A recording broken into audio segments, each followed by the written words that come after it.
को ये वीडियो आपके लाखों रुपए बचा सकती है। अगर आप घर बनाने या मरम्मत का सोच रहे हैं तो ये 5 गलतियां आपको गरीब कर सकती हैं। मैं आमिर अली आज आपको वो ख़तरनाक काम दिखाऊंगा जो हर दूसरा शख्स कर रहा है और कैसे आप इनसे बच सकते हैं। Top 5 mistakes: skipping the soil test, wrong nail size for framing, DIY electrical without permits, ignoring roof slopes, cheap flashing around Windows.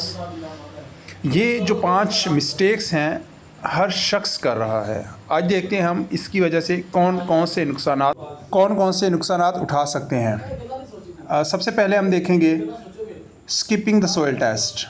घर बनाते हुए, कमर्शियल बिल्डिंग बनाते हुए, इंडस्ट्रियल बिल्डिंग बनाते हुए हम अक्सर औकात सोइल टेस्ट छोड़ देते हैं। उसकी वजह से क्रैक्स आ जाते हैं बिल्डिंग्स के अंदर, फाउंडेशन टूट जाती है, फाउंडेशन के अंदर क्रैक्स आ जाते हैं, प्लास्टर फट जाता है। ज़मीन कुछ इस तरह जब नज़र आ रही होती है तो उसका सोइल टेस्ट करवाना बहुत ज़रूरी होता है।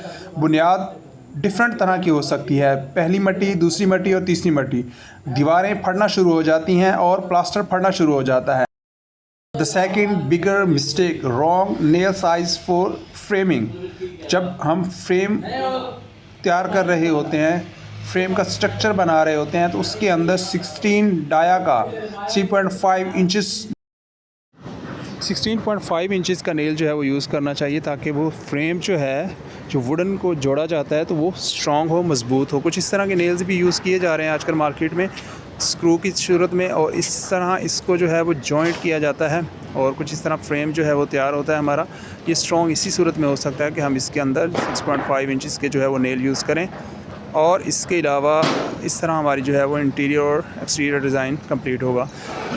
मिस्टेक नंबर 3 के अंदर अगर बात करें हम तो इग्नोरिंग रूफ स्लोप्स। रूफ़ के अंदर जो है वो स्लोप हम मेंटेन नहीं कर पाते तो उसकी वजह से जो है बिल्डिंग्स के अंदर सीपेज का बहुत ज़्यादा इशू होता है। कुछ इस तरह अगर हम इसको कंप्लीट कर पाएँ और रूफ़ की जो है वो स्लोप को प्रॉपर मेंटेन कर पाएँ में, जो भी ड्राइंग के अंदर मेंशन होती है, रिकमेंडेड होती है, तो हम इस जो मिस्टेक्स है वो बच सकते हैं और इसको हम सीपेज को रोक सकते हैं और अपने लेंटर को जो ज़्यादा स्ट्रॉन्ग और मजबूत कर सकते हैं।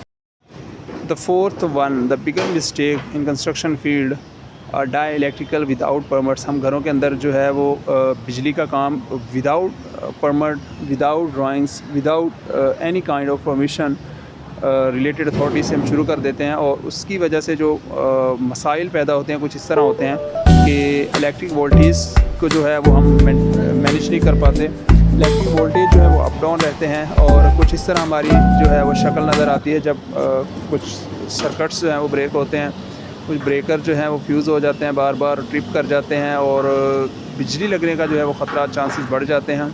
और फिर इस तरह के हम फेस बना रहे होते हैं और इस तरह हम फिर इसको डील कर रहे होते हैं जैसे कुछ हुआ ही नहीं। The fifth mistake, the cheap flashing around windows and doors. Window और डोर जब लगाया जाता है तो उसके अराउंड जो जगह बचती है वहाँ पे हम कभी मार्बल पट्टी लगा देते हैं, कभी मार्बल लगा देते हैं, कभी पीवीसी की शीट लगा देते हैं, कभी हम उसके अंदर जो है वुड लगा देते हैं, लकड़ी लगाते हैं और बाद में एट द एंड क्या होता है कि हम उसको स्टेबल नहीं रख पाते, उसकी जो जॉइंटिंग है उसको स्ट्रॉन्ग नहीं कर पाते। तो ये वाली जो है छोटी छोटी विंडोज़ के अंदर मिस्टेक्स आ रही होती हैं।